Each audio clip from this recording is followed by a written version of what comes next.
श्री ओम नमः सिद्धेभ्यः। रम्योणजिलं वीरम् अनन्तवर्णाणदंसणसहावम् ओच्छामिणीयं सारम् केवली सुध केवली भणिदम्।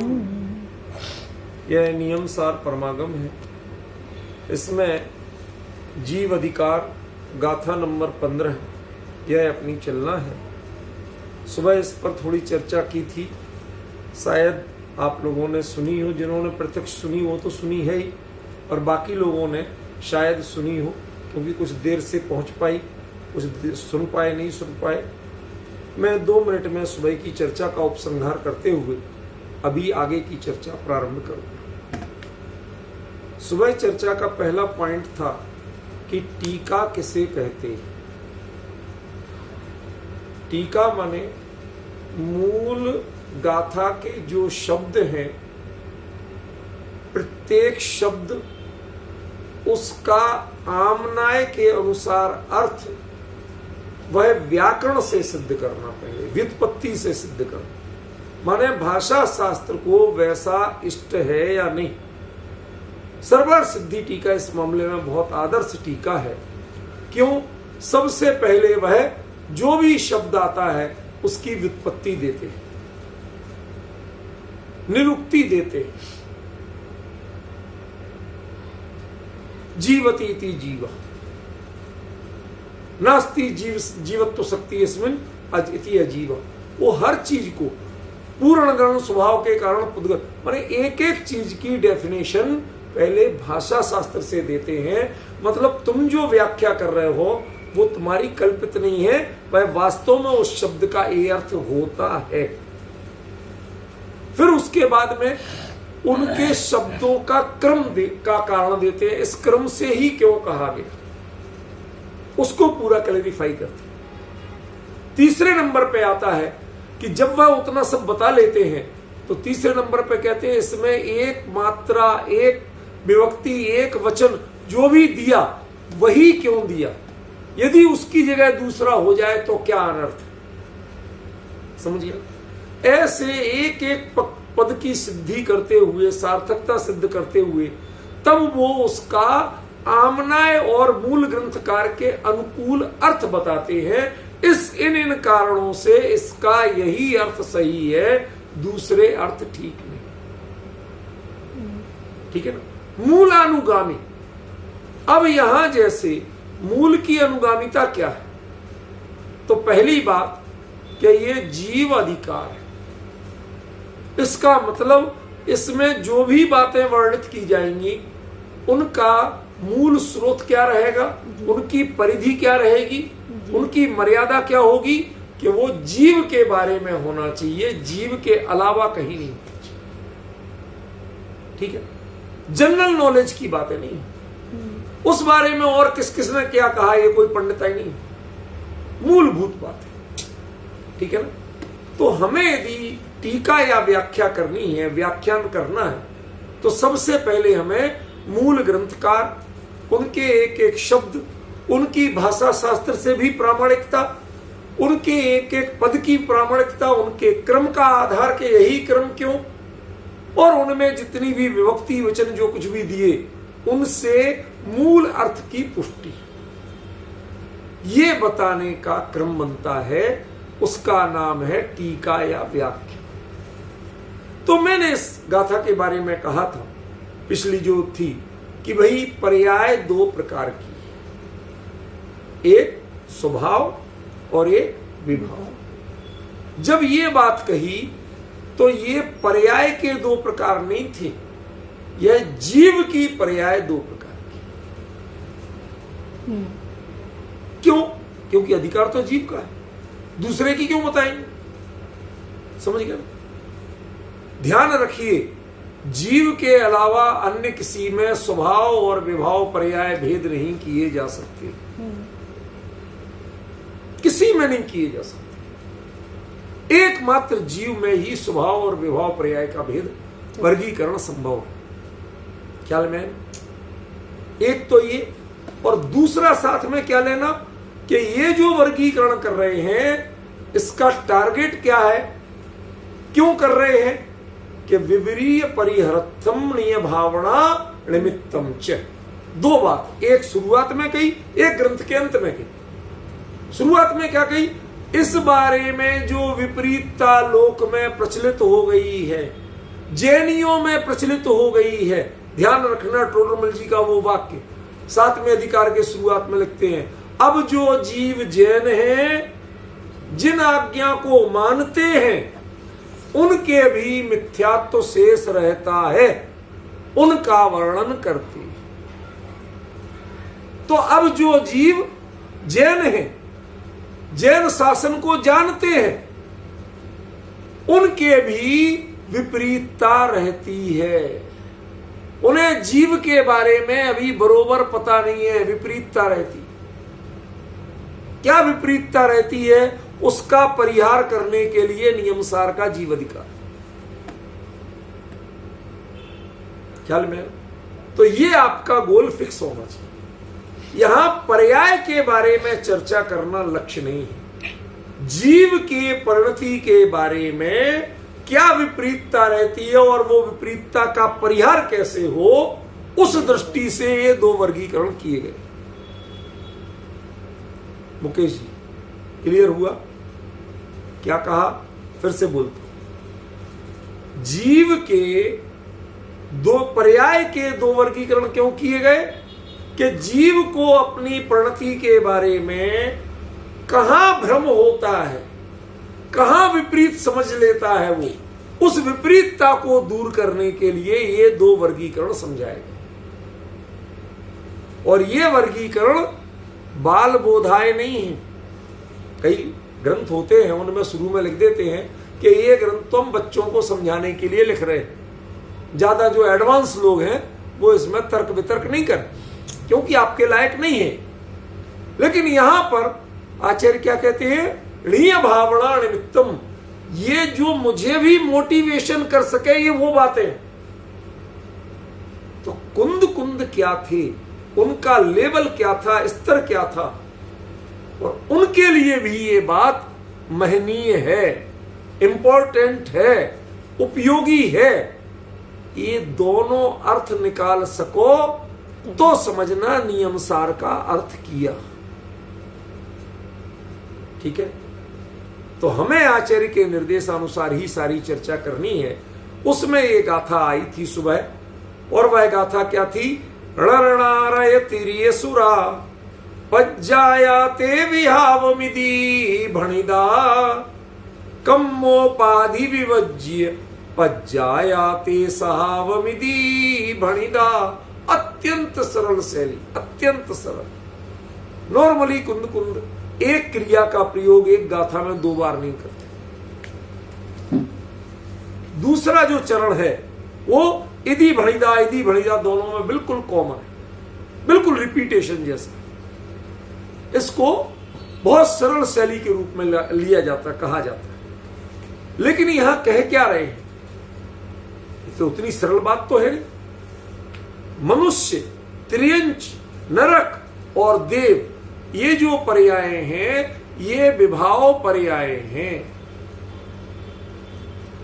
मतलब जो गति नाम कर्म, जाति नाम कर्म, शरीर नाम कर्म, आयु कर्म, इन सब के उदय से मिश्रित जो परिचय आपको मिलता है देह आदि का, उसका नाम क्या कहा, नर नाराय तिरिय सुरा। मनुष्य, नारकी, त्रियंच और देव, ये इनसे बने, ये इनसे आइडेंटिफिकेशन है इनका। ख्याल में आया? फिर अंतर किस बात का है, कहना क्या चाहते हैं, उस पर जरा फोकस करो प्लीज, उस पर फोकस करो जरा। क्या कहना चाहते हैं आचार्य? मनुष्य गति, मैं मनुष्य हूं, मैं त्रियंच हूं, मैं नारकी हूं, मैं देव हूं, ऐसा मानना विभाव पर्याय है। भाई एक बात बताओ, ये वस्तुगत वर्णन है कि प्रयोजनगत वर्णन है। ये वर्णन तो प्रयोजनगत नहीं है, तो वस्तुगत, उससे प्रयोजन सिद्ध होता है, अलग बात। लेकिन नर पर्याय क्या विभाव पर्याय है? मतलब मनुष्य गति में सबके विभाव ही होते हैं, ऐसा कह सकते हैं क्या? नर गति में सबके विभाव ही होते हैं, ऐसा कह सकते हैं क्या? तो नहीं कह सकते।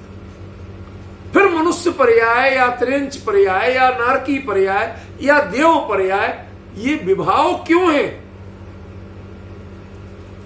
ये स्वभाव क्यों नहीं है? और इनको पर्याय मानने में हमारी विपरीतता क्या है? मनुष्य गति नाम कर्म के उदय से जो होती है उसे मनुष्य पर्याय कहते हैं। एक परिभाषा बनाई, इसमें विपरीतता क्या है ये बताओ। यदि ये नहीं निकाल पाए तो आपने नियम सार नहीं पढ़ा। नियम सार का अर्थ तभी अर्थ है जब पहले उसका ये अर्थ निकालो कि इसमें विपरीतता क्या है, और ये कथन करके आचार्य किस विपरीतता का परिहार कर रहे हैं। फिर बाद में ये निकालना कि इससे आचार्य स्वयं को मोटिवेट क्या कर रहे हैं। ठीक है, तो सुबह जो चर्चा हुई थी, अब उसको वो चर्चा खत्म हो गई। अब उससे आगे की चल रही है कि मनुष्य, त्रियंच, नारकी और देव, ये चार पर्याय विभाव पर्याय क्यों हैं?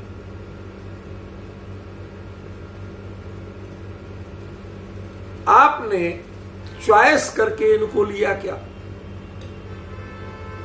आपके कर्मों से, परिणामों से बंधी वो ठीक है, वहां तक बात हमें कोई ऐतराज नहीं, लेकिन आपने चॉइस करके लिया क्या? नहीं लिया। फिर भी आपको यदि ये मिली है तो ये आपके परिणति के कारण मिली है कि कर्मों ने अपने जबरदस्ती की दादागिरी दिखा के दी है। जैन दर्शन में ये बड़ी, सबसे बड़ी स्वतंत्रता है। इसमें भगवान भी आपको नरक में नहीं भेज सकते। भगवान भी चाहे तो नरक में नहीं, पहले तो चाहते ही नहीं, और चाहे तो भेज नहीं सकते। ऐसी जैन दर्शन की अद्भुत कर्म व्यवस्था है। आपके परिणाम ही उसके नियामक होंगे दूसरे। तो चलो भैया, मान लिया कि मुझे मेरे परिणामों के कारण मनुष्य गति मिली, किसी को अपने परिणामों के कारण नरक गति मिली। रावण नरक में गया अपने परिणामों के कारण, गया कि नहीं गया अमित जी? रावण को नरक में जाना पड़ा। अरे भैया, उसने काम ही इतने खोटे किए थे। सीता का जीव स्वर्ग में गया, 16वें स्वर्ग में। अरे साहब, उसके परिणाम देखो कितने अच्छे थे। श्रेणिक का जीव नरक में गया। अरे देखो, उन्होंने सब मुनिराज के गले में सांप डाल लेने से भोगना तो पड़े नहीं। मैं आपसे पूछना चाहता हूं कि ये जो परिणतियां हैं, ये परिणतियां जीव का स्वभाव है क्या? जिन परिणतियों से कर्म बनते हैं वो जीव का स्वभाव है क्या? और कर्म के उदय से जो परिस्थितियां होती हैं वो जीव का स्वभाव है क्या? उसका श्रेय जीव को है क्या?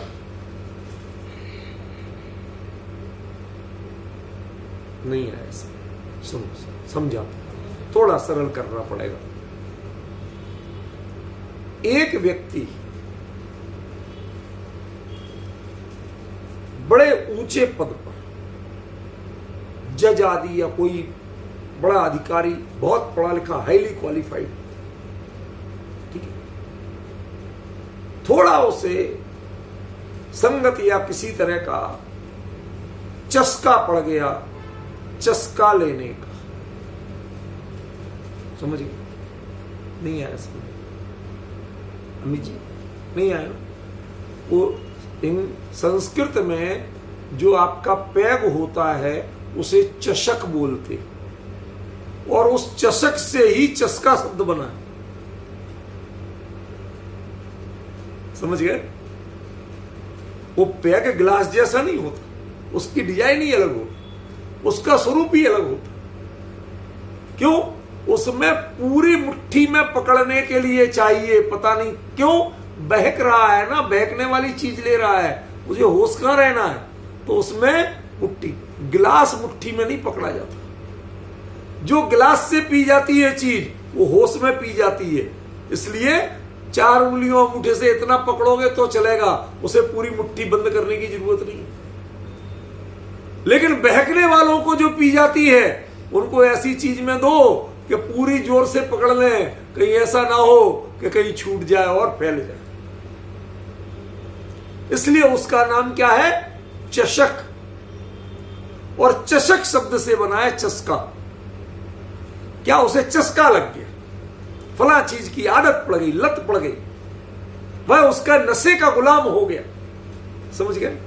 तो ये शब्द कहीं ना कहीं मिलते हैं। चस्का शब्द ये उर्दू और फारसी का उधर का है, और चषक शब्द संस्कृत का है, लेकिन दोनों में कहीं ना कहीं रिश्ता है। सुनिए, तो मैंने क्या कहा कि जैसे उनको हाईली क्वालिफाइड आदमी को चस्का पड़ गया चषक का। अब तो समझ गए, ठीक है ना? अब वो पीने लगा, अब पी के कुछ और हरकतें करता, तो उसकी हरकतें देख के आप उसे नालायक, बदतमीज कुछ भी कह सकते, लेकिन उसका परिचय पाने के बाद आप उसे ऐसे नहीं कहते, अरे डॉक्टर साहब इतने पढ़े लिखे हो के इतनी क्यों पी लेते हैं कि आपको होश ही नहीं। क्यों? आपको उसकी क्वालिटी का पता चले। अब दोष किसको दे रहे हैं आप? व्यक्ति को सिर्फ इतना कि आप ज्यादा नहीं लिया करो, आम आदमी के ले रहे तुम साहब। दोनों चीजों में अंतर पड़ रहा है भाई साहब, दोनों के तानों में अंतर पड़ रहा है, कॉन्सेप्ट बदल रहे हैं। एक नादान नहीं है, लेकिन उसने काम गलत किया। यदि कोई नादान है तो उसके काम गलत करने के लिए कोई प्रमाण पत्र की जरूरत नहीं है, उसको तो सीधी गाली दी जाती है। मनुष्य होना यह अपराध नहीं है, यह विभाव नहीं है, लेकिन मनुष्य के रूप में आपका परिचय दिया जाना यह विभाव। नहीं समझे? गुरुदेव क्या बोलते थे? यदि किसी को मैंने पर्याय दृष्टि से देखा हो तो मुझे माफ करना। वो कौन सी पर्याय दृष्टि थी? स्वभाव पर्याय दृष्टि या विभाव पर्याय दृष्टि? वो विभाव पर्याय दृष्टि थी, स्वभाव पर्याय दृष्टि नहीं थी वो। समझे?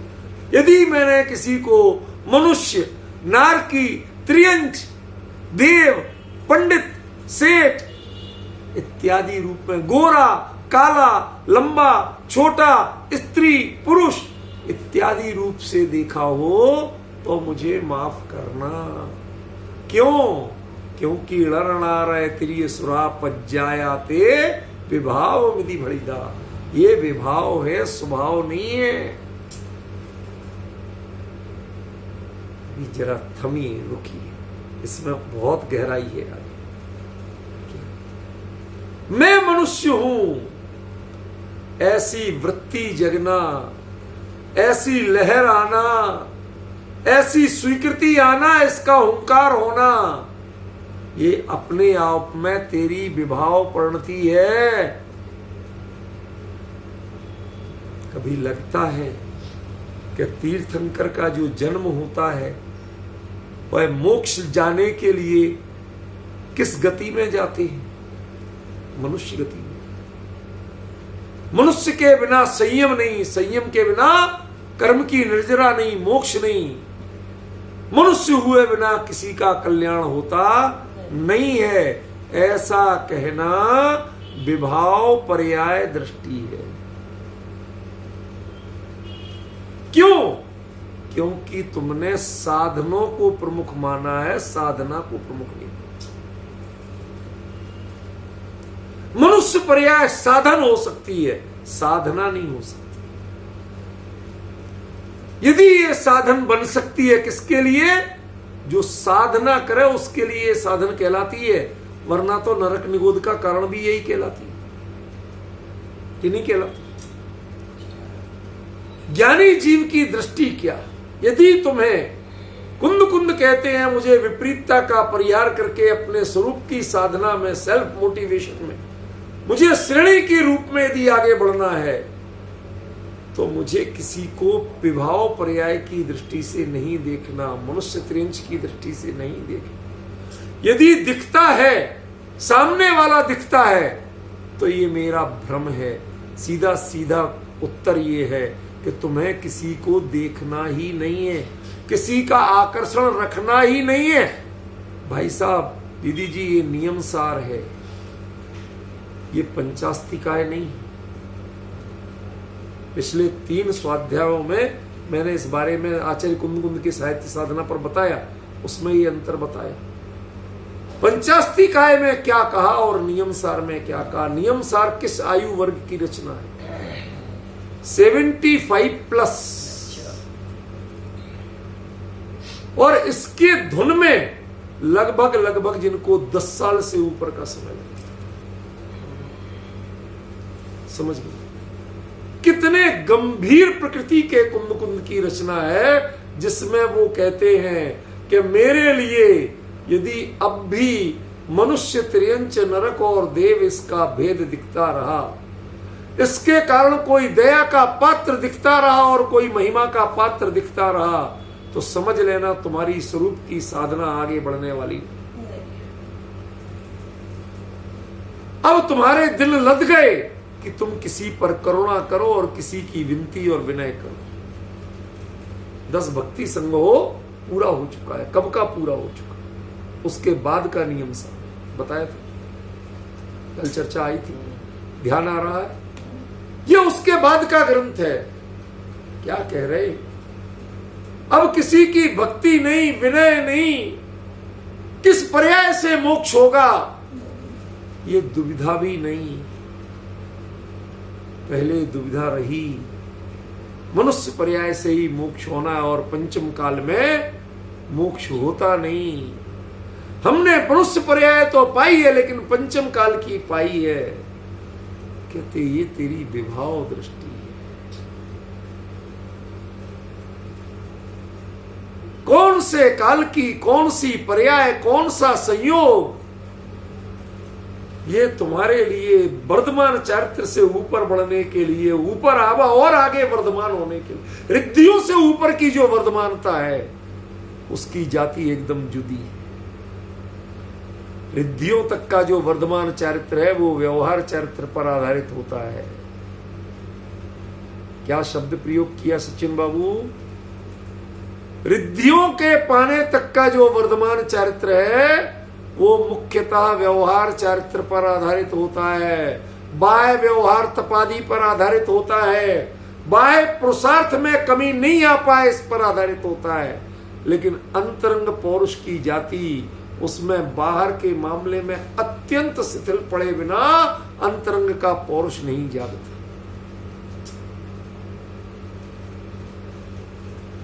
सारी चिंताएं, सारे संपर्क छूट जाएं तो अंतस की साधना होती है। जब तक बाहर का संपर्क बना हुआ है तब तक अंतस की साधना नहीं। ये 75 साल से ऊपर के एक स्थविर हो चुके जो कुंद कुंद, स्थविर माने शरीर से भी वृद्ध लेकिन परिणामों से अत्यंत गंभीर, युवा के लिए झट से चलने की भावना होती है, लेकिन जो वृद्ध होता है वह चलने के पहले 10 बार सोचता है, कितना चलूं, क्यों चलूं, इस दिशा में जाने से हो क्या जाएगा। शांत भाव से अपनी साधना करो। अब ये बाहर में भटकना, परिवर्तन करना ठीक है, मुनि धर्म का स्वरूप रहा है, लेकिन आप कुंद कुंद के जीवन में पाएंगे कि उन्होंने बहुत यात्राएं नहीं की, बहुत विहार नहीं किए थे। लगभग ग्रंथ तो कहां हो गए थे रचना? शांति भाई, कहां हुई थी रचना? पोन्नूर मलई। अधिकांश ग्रंथों की रचना पोन्नूर मलई में हो गई थी। और उसके बाद कहां गए? वही आसपास के 2-4 गांवों में, 10 गांवों में, वही के वही। लास्ट की समाधि की साधना के लिए कुंदाद्री, जो कुंद कुंद गिरनार तक गए थे, कहां दक्षिण का पोंडूर मणि और कहां गिरनार, इतने लंबे चल के गए थे, वो कुंद कुंद एकदम युवा थे। इस गंभीरता में नहीं गए थे जहां से कुंद कुंद की साहित्य साधना शुरू होती है, जहां से हम कुंद कुंद को कुंद कुंद के रूप में जानते हैं, वहां से कुंद कुंद की विहार वृत्ति समाप्त हो गई थी लगभग। समझ गए? बहुत गंभीरता आ गई थी। क्या करेंगे जाके? ये जरूरी है स्थान बदलना, क्योंकि जिनको स्थान से मोह होता हो, मुझे तो स्थान का विकल्प ही नहीं आता कि कहां बैठा हूं और किस जगह बैठा, विकल्प ही नहीं आता। कोई हमें परिचित ही नहीं दिखता, किसी में परिचय का भाव नहीं जगता। जब परिचय का भाव नहीं जगेगा तो मोह कहां से जगेगा? और जब कोई मोह का कारण नहीं बनता है तो विहार करने का कोई लॉजिक नहीं रह जाता। मुनि धर्म में बारंबार विहार करना उसका एकमात्र कारण, क्या? एकमात्र कारण। और वो कारण क्या है? वो कारण है कि मोह ना जगे।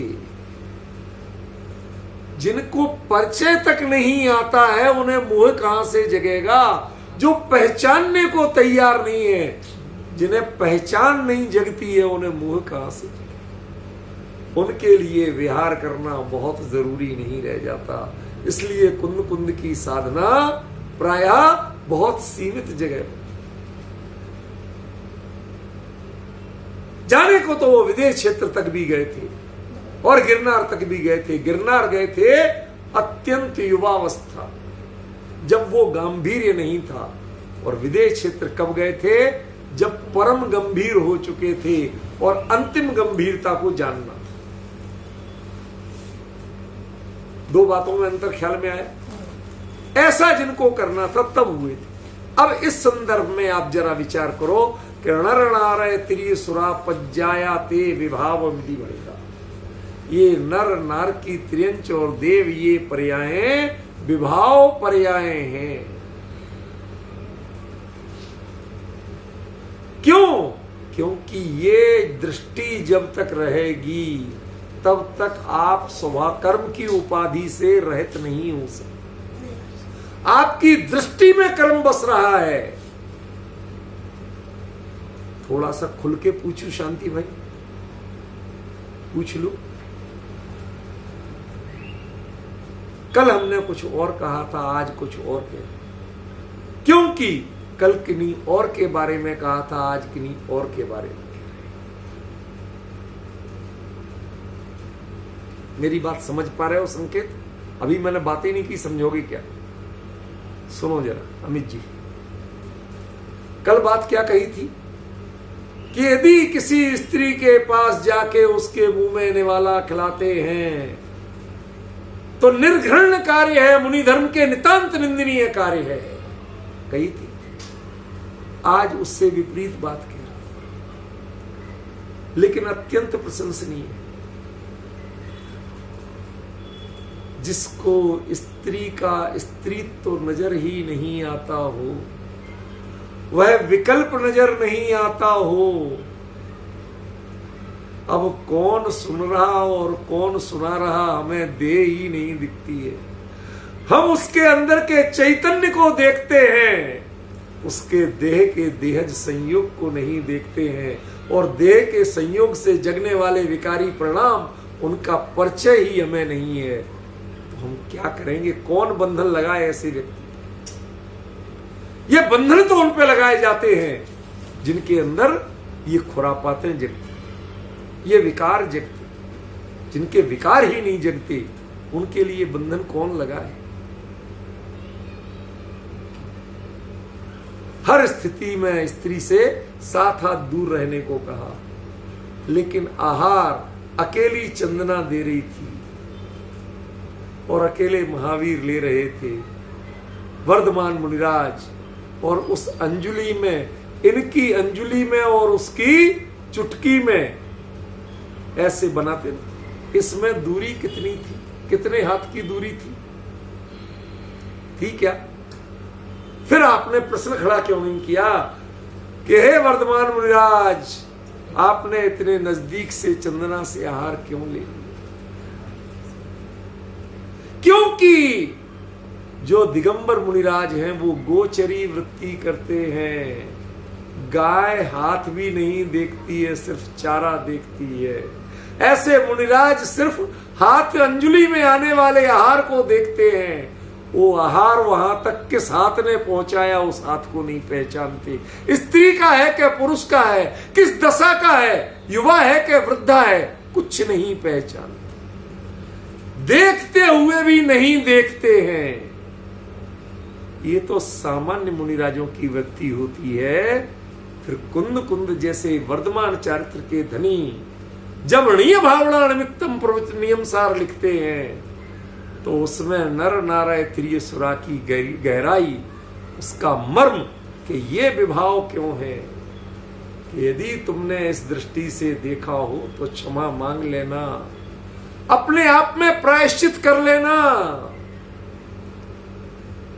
तुम्हें विकल्प आ गया हो, तुम्हें पहचान जग गई हो, तो प्रायश्चित करने लायक है।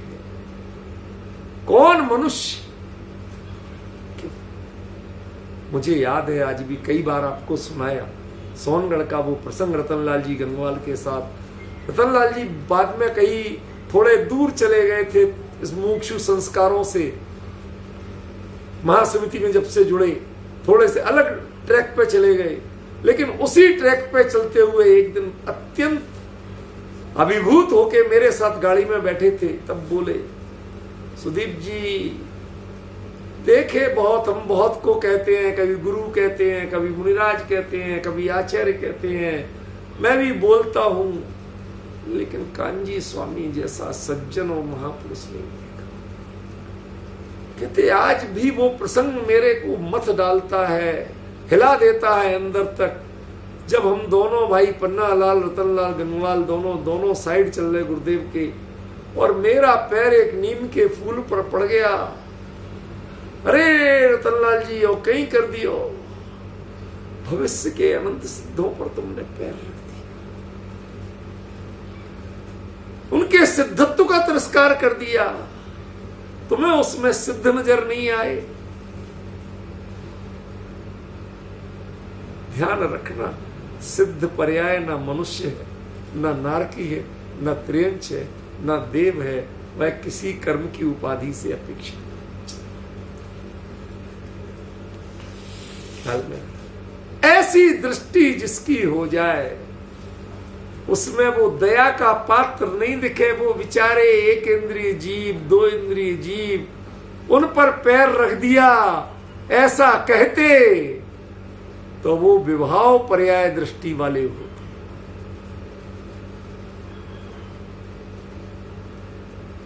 क्या एक इंद्रिय दो इंद्रिय दिख जाते तो विभाव पर्याय दृष्टि वाले होते। स्वभाव की सिद्धता नजर आई तो स्वभाव पर्याय दृष्टि। क्या अंतर है आप समझ सकते हो? ज्ञानी किसे कहते हैं और ज्ञानी की प्रणति में क्या अंतर होता? सच बताऊं, मेरे से शांति भाई एक समाज के व्यक्ति बोले, कहते सुदीप जी तुम कांजी स्वामी के चेले हो, मानते हो, कहते हो, बात है तो सब अच्छी करते हो, लेकिन एक प्रश्न का उत्तर कि एक अविरति के लिए जिनवाणी जो ज्ञानियों की होती है, मुनिराजों के द्वारा लिखी, उनके ऊपर उनका फोटो लगाना, उनके ऊपर उनका नाम लिखना, उनको पूज्य कहना, क्या ये मिथ्यात्व तो नहीं है?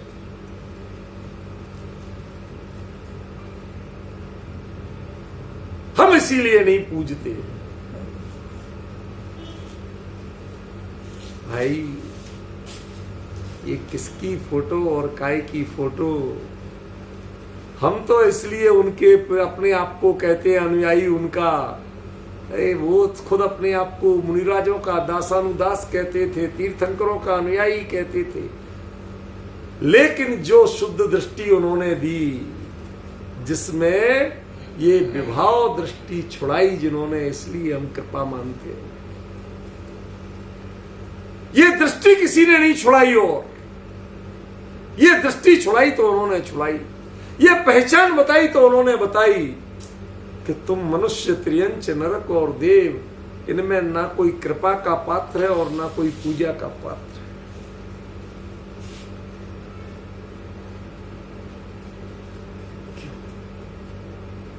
नाग नागिन जलते हुए कैसे लग रहे थे आपको? दया के पात्र। और धर्मेंद्र, पद्मावती कैसे लग रहे थे आपको?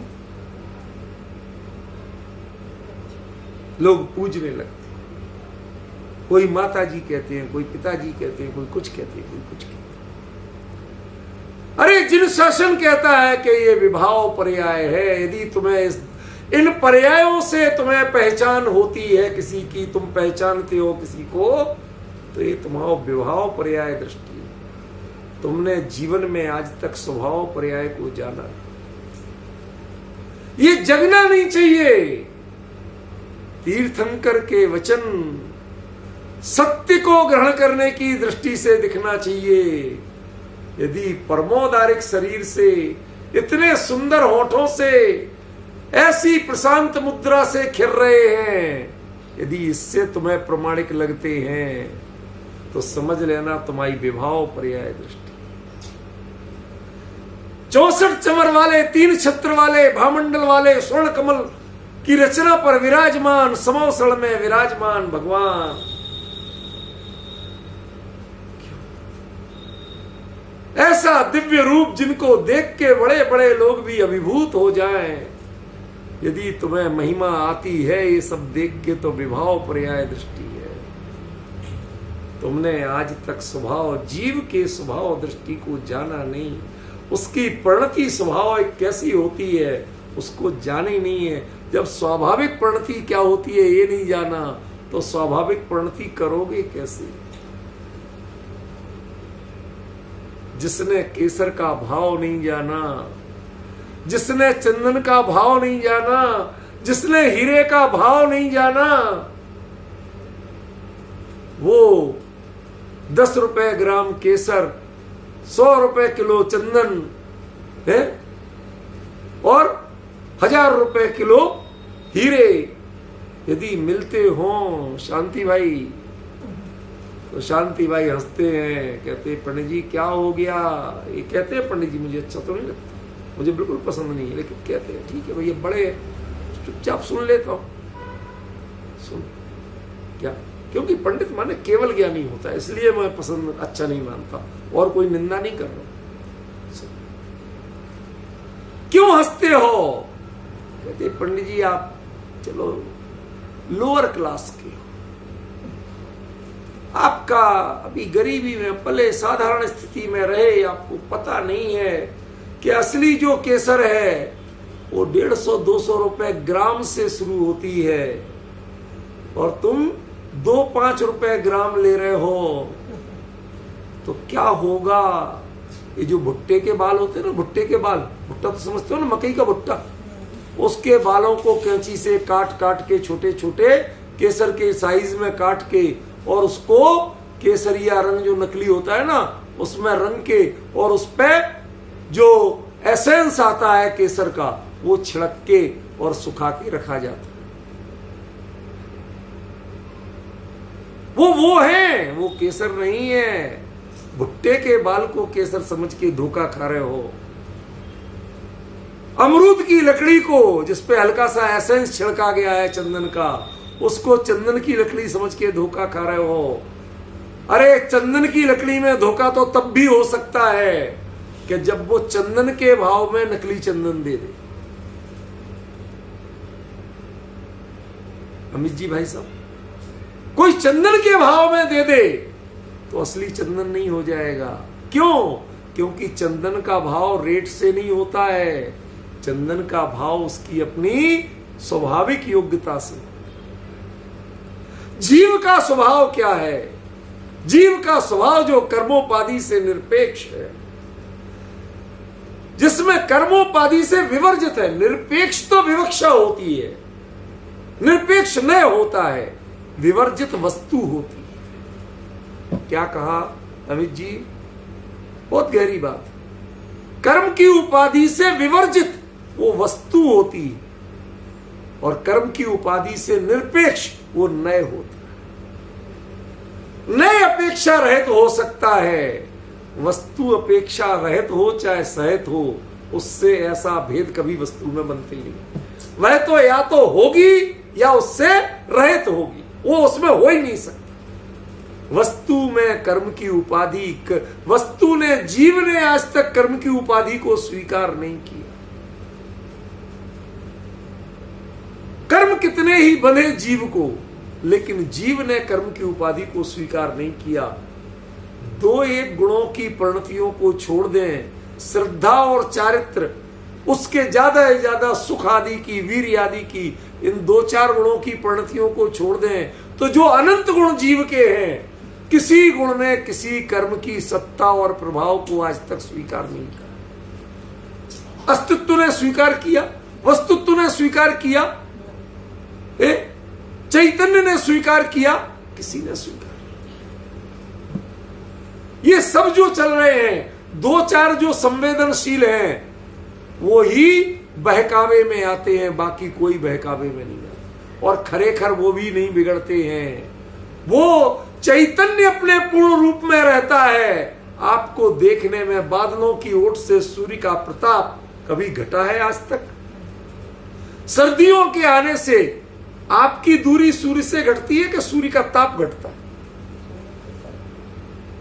आपकी दूरी बढ़ जाती है, सूर्य का ताप नहीं घटता, वो तो उतने का होता। ऐसे ही कर्मों के प्रभाव में जब आप देखते हैं अपने स्वरूप को, तो कभी अज्ञानी नजर आता है, कभी मिथ्या दृष्टि नजर आता है। ये सब जो परिणतियां हैं, जब तक आपको ये दिखती हैं, जब तक कभी कोई विनय का पात्र दिख रहा है और जब तक कोई कृपा का पात्र दिख रहा है। सामयिक पाठ में दोनों सिखाए जाते हैं। क्या सिखाया जाता है? प्रेम भाव हो सब जीवों से, गुणी जनों में हर्ष प्रभो, करुणा स्रोत बहे दुखियों पर, दुर्जन में मध्यस्थ। ये आप बहुत कुछ सिखाते हैं। ये सब विभाव दृष्टि है। शांति से सुनो। किस पर करुणा करना? जिसको आप कमजोर मानोगे तो करुणा करोगे। स्वभाव का अनंत सामर्थ्य का धनी, उस पर कौन करुणा करे? श्रीमद जी लिखते हैं कि मानो सिद्ध भिक्षा मांगने जाते। क्या? जो पर से अपेक्षा रखता है, ऐसा लगता है सिद्ध भिक्षा मांगने जा रहे। क्या विडंबना है भाई साहब। स्वभाव दृष्टि वालों को ये कर्म की उपाधि से जनित परिस्थितियां ये कुछ लगती ही नहीं है, ये है ही नहीं। क्यों? क्योंकि जिन स्वभाव दृष्टि में कर्म की उपाधि आती ही नहीं, वह तो उससे प्यूरिफाइड है, वह प्योर है, उसमें मिलावट हो सकती नहीं। इसलिए आचार्य देव ने क्या कहा? कर्म की उपाधि से विवर्जित जो है वो स्वभाव पर्याय है जीव की। जब तक तुम्हें कर्म की उपाधि लगती है, तब तक समझ लेना कि वो विभाव पर्याय है, स्वभाव पर्याय नहीं। क्या गजब का क्षोभसम है, कितना अच्छा समझाते हैं आप। भैया विभाव पर्याय दृष्टि है दोनों ही। आप कितना अच्छा सुनते हैं, कितना मनोयोग से समझते हैं। आपका क्षोभसम बहुत अच्छा है, आपकी रुचि संस्कार बहुत अच्छे हैं। ये सब विभाव पर्याय दृष्टि है हिम्मत?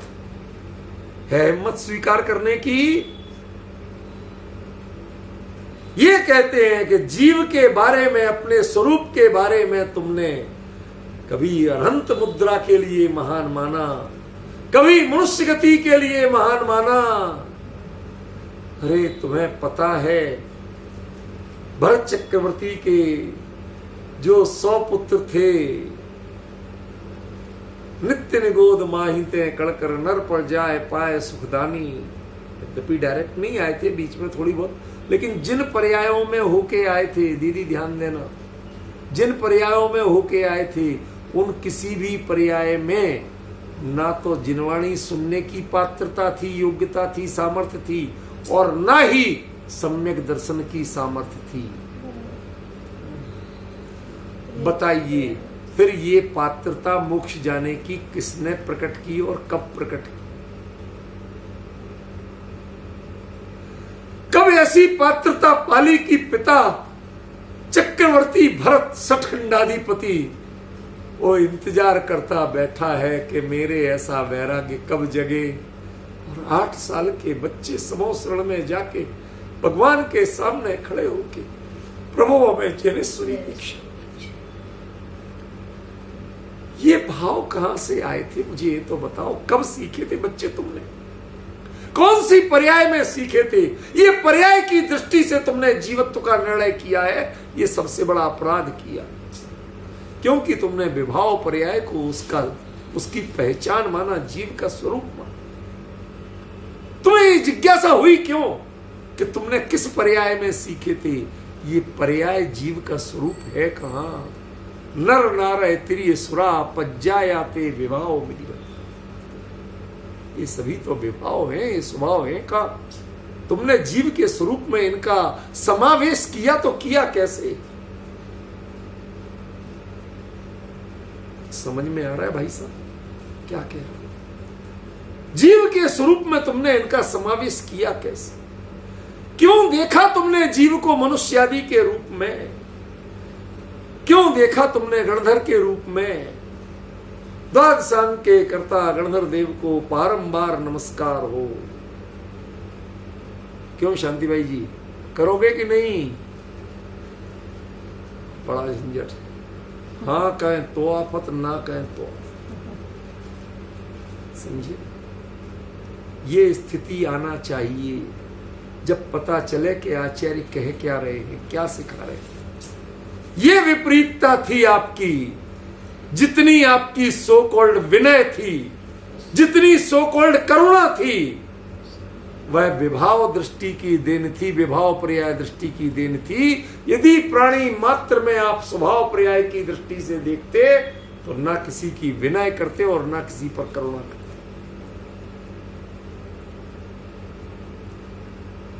जिस समय तीर्थंकर स्वभाव पर्याय रूप परिणमित होते हैं, उसके बाद जो वचन खिरते हैं उनका कर्ता तीर्थंकर नाम कर, मैं उनके कर्ता तीर्थंकर नहीं हूं। क्या कहा? समझ में आया कि नहीं आया? तीर्थंकर के वचनों का जो श्रेय है ना, वो तीर्थंकर का नहीं है, तीर्थंकर नामकरण का उदय का। क्योंकि वो विपूर्ण वीतरागी हो चुके हैं, स्वभाव रूप परिणमित हो चुके हैं। वो किस पर करुणा करेंगे और किसको वचन सुनाएंगे? समझ रहे? ऐसी दृष्टि, ऐसा निर्णय कौन करे शांति भाई, कौन करे? नियम सार में कुंद कुंद कहते हैं, भैया एक बार इन सभी को विभाव मानो, नक्की करो के विभाव पर्याय। तुम्हारी नजर से ऐसा दिखता है,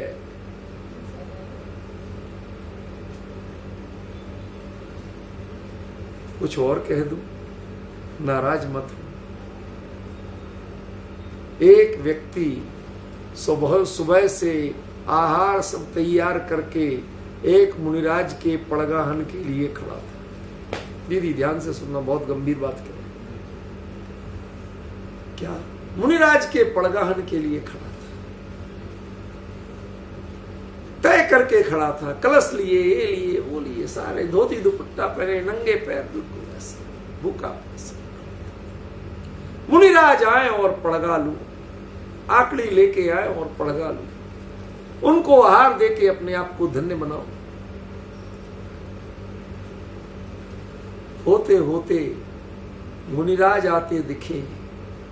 उनकी प्रशांत मुद्रा, उनकी अंतर्मुखी मुद्रा, उसको देख देख के जो अंतर में उतर गया, अंतर में स्वभाव दृष्टि को प्राप्त हो गया, जो संकेत मिल गया, मुनिराज आके सामने खड़े थे और पड़गाना भूल गया।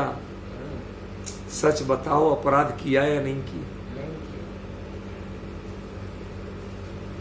शांति भाई, क्या कह रहा हूं? अपराध किया या नहीं किया? सारी समाज एक तरफ से कहेगी महाराज चलो इसको नहीं पड़गाना तो छोड़ो, आगे बढ़ो। लेकिन मुनिराज ठिठक के रह गए, स्तंभित होके रह गए। क्यों? क्योंकि उस समय उस गृहस्थ में वह स्वरूप में लीन मुद्रा को देख के अभिभूत, मैं क्षण क्षण में अंतर्मुख होके सिद्धों से बातें करने वाला, मैं आहारचर्या के निमित्त निकला, ये आहारचर्या कराने के निमित्त खड़ा था, लेकिन इसने मेरी मुद्रा में वो देख लिया जो मुझे करना चाहिए था। मैं अपना कर्तव्य भूल के निकला और इसने मुझे अपने स्वानुभव की मुद्रा में जाके, स्वभाव की मुद्रा में जाके मुझे मेरा कर्तव्य याद दिला दिया। मुनिराज देखते रहे। थोड़ी देर बाद पता नहीं क्या सूझा, मुनिराज जंगल में वापस चले गए, आकड़ी छोड़ दी। लोगों ने उसके लिए बहुत धिक्कार। क्या बोले?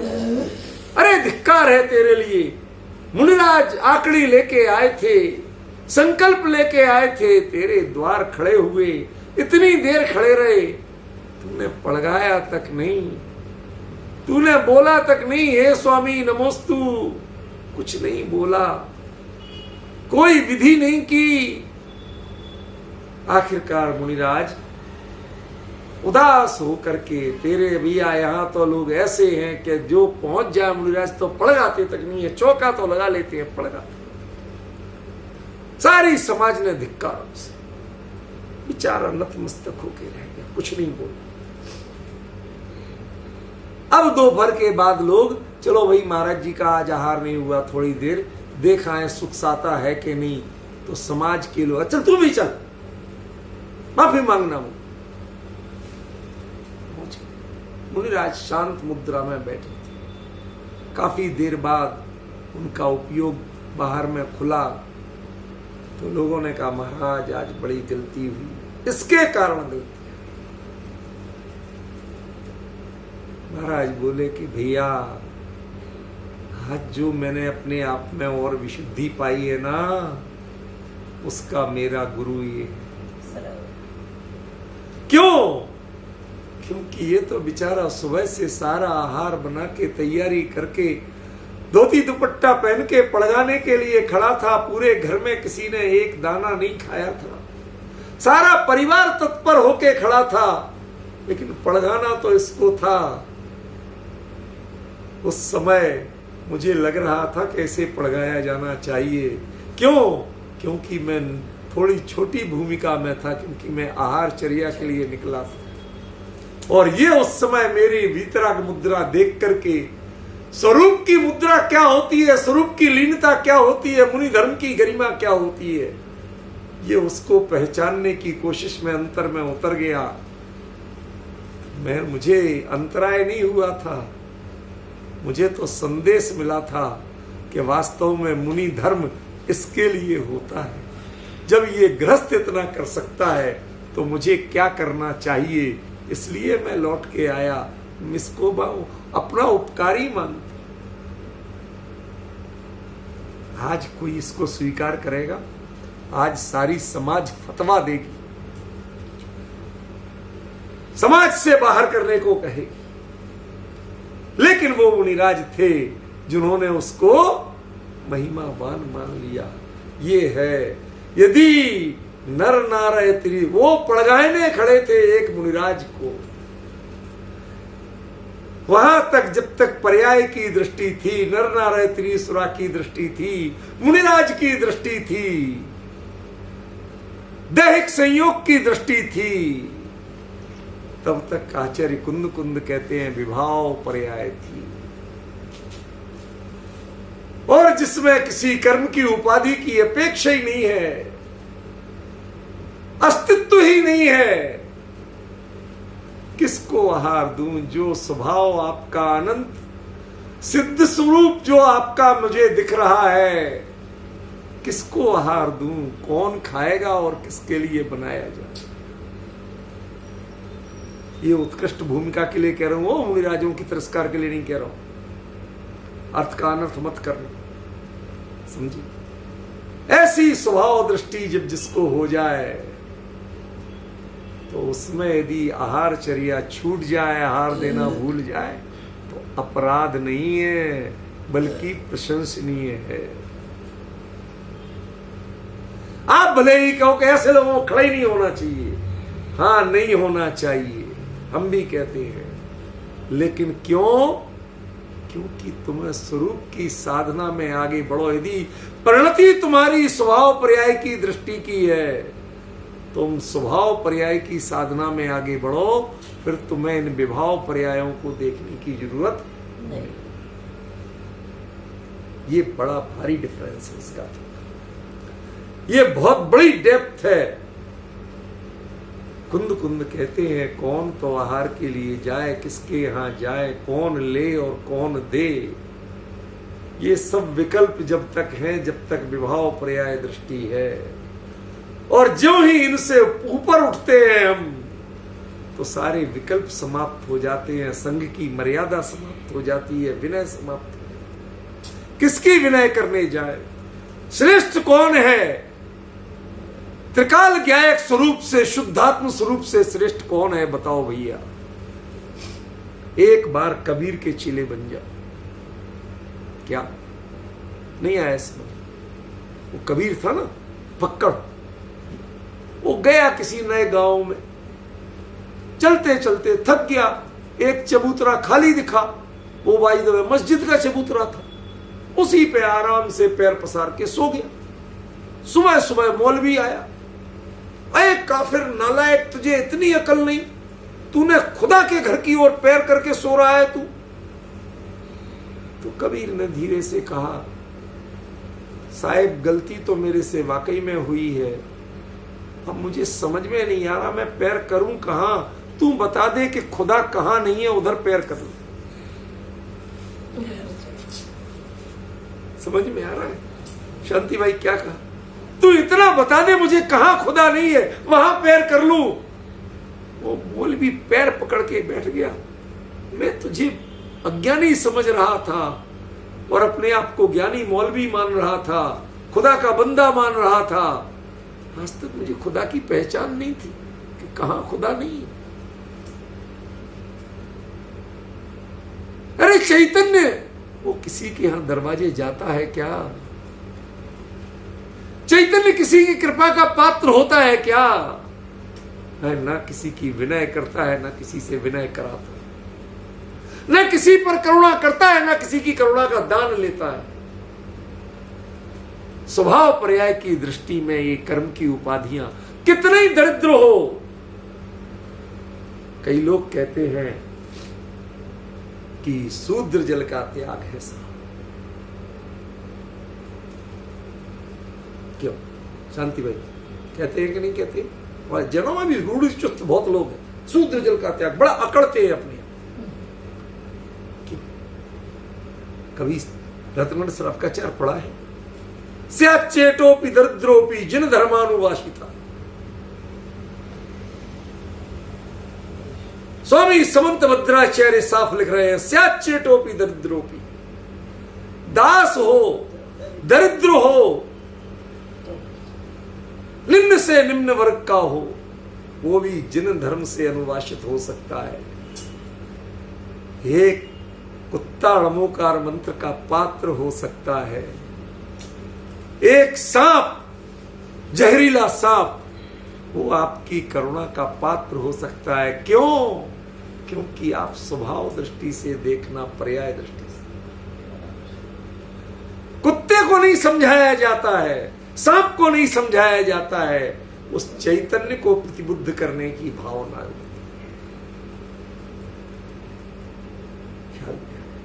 अपने स्वरूप, जिस समय शेर के जीव को समझाने दो दो मुनिराज आए थे, उन्होंने क्या पर्याय को समझाया था? कभी ये कहा था कि तुमने ये क्या किया, इसको क्यों मार डाला बेजुबान को? एक शब्द नहीं बोला, तो बोला क्या?